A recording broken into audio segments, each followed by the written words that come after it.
Hey everyone, welcome to Footy Teller, a channel dedicated to exposing the overwhelming hypocrisy of the left. You know what's baffling about leftist ideology?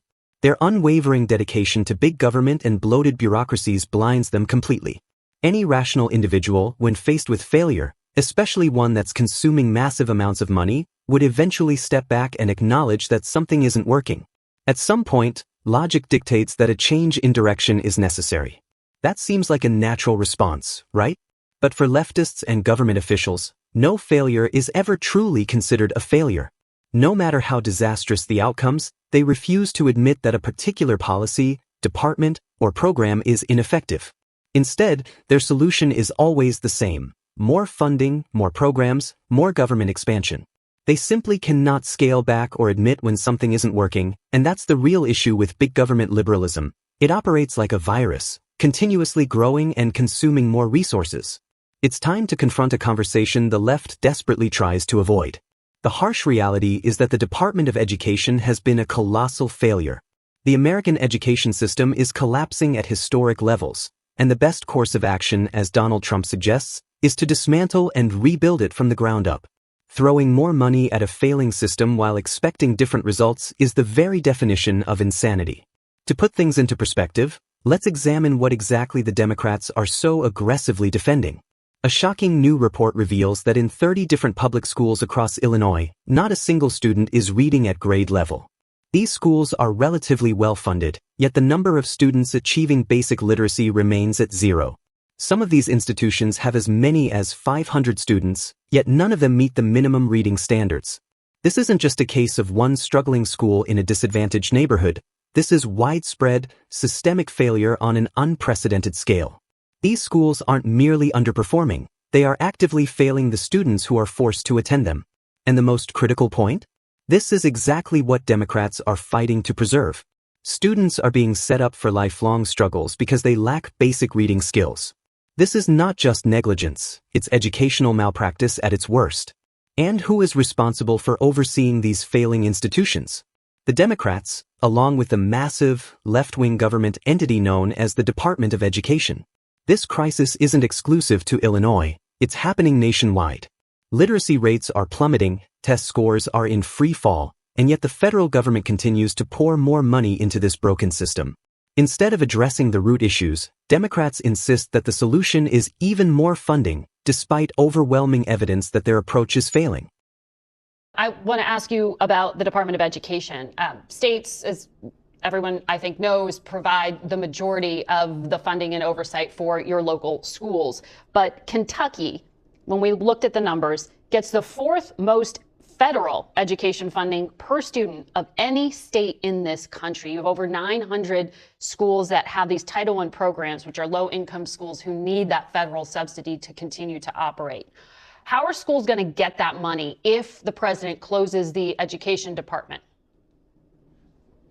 I think the bigger question, if we're sending all this money to Kentucky and all the other states, why are our scores abysmal? Why do 2/3 of the kids not read at proficiency? Why do 2/3 of the kids or more not have math proficiency? So Isn't that up to the utter state? failure. What I'd like to let me finish. I'd leave it back to the states. It has always been a position, a very mainstream Republican position, to have control of the schools by the states, send the money back to the states, or better yet, never take it from the states. Yeah. About half of our budget in Kentucky goes to education, and that's the same in a lot of states. I think we can handle it much better. When I talk to teachers, they chafe at the national mandates on testing they think are not appropriate for their kids. They think they waste too much time teaching Right. to national testing. The teachers would like more autonomy, and I think the teachers deserve more autonomy. But when we looked at the budget in Kentucky, the state receives $2 billion in federal education funding.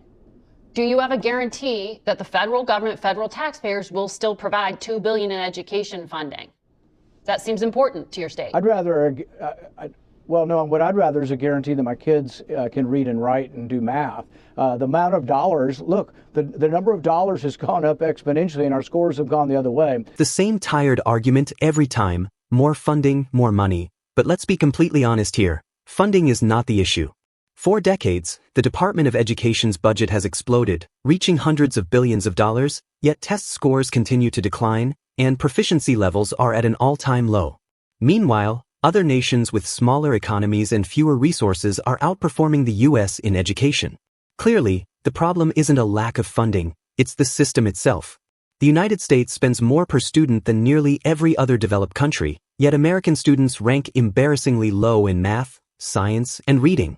The Department of Education is failing, plain and simple.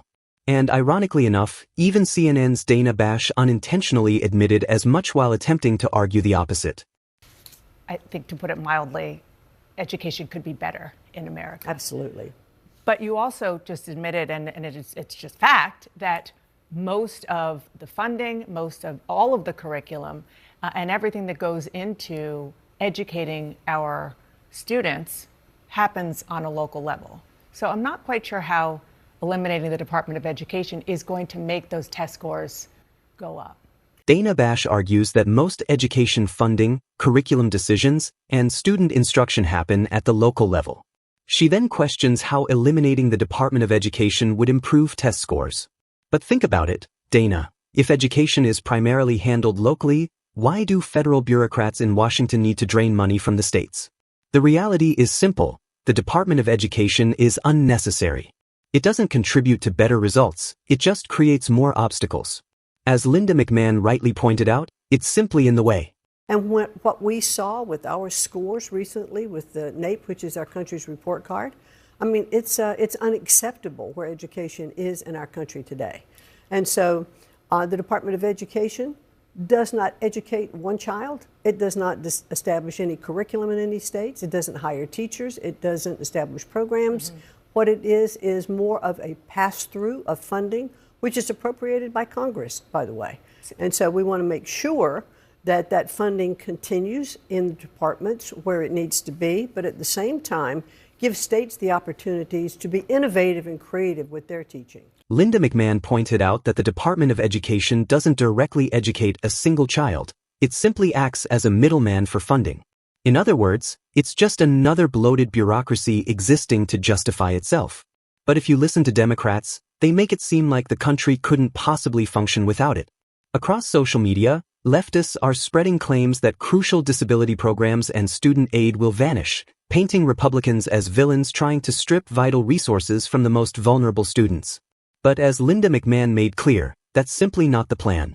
The outward-facing programs that are going to be affecting students there's not going to be any defunding for those programs. When he talked about student loans, that would be going to the Small Business Administration, and also then the programs for students with disabilities will more than likely rest in HHS, which, by the way, is where they began.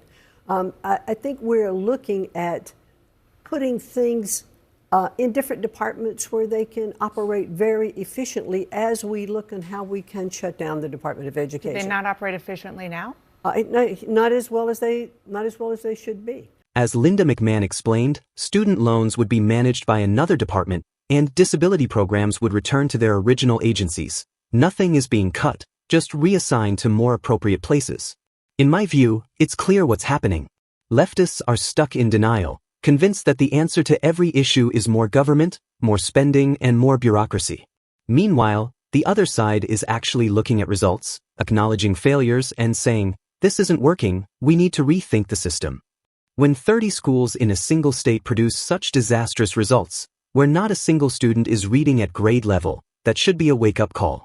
One side is facing reality, while the other refuses to, prioritizing ideology over children's futures and the future of the nation. That's all for this one. If you enjoyed the video, don't forget to leave a like and consider subscribing. Thanks for watching, and I'll see you in the next one.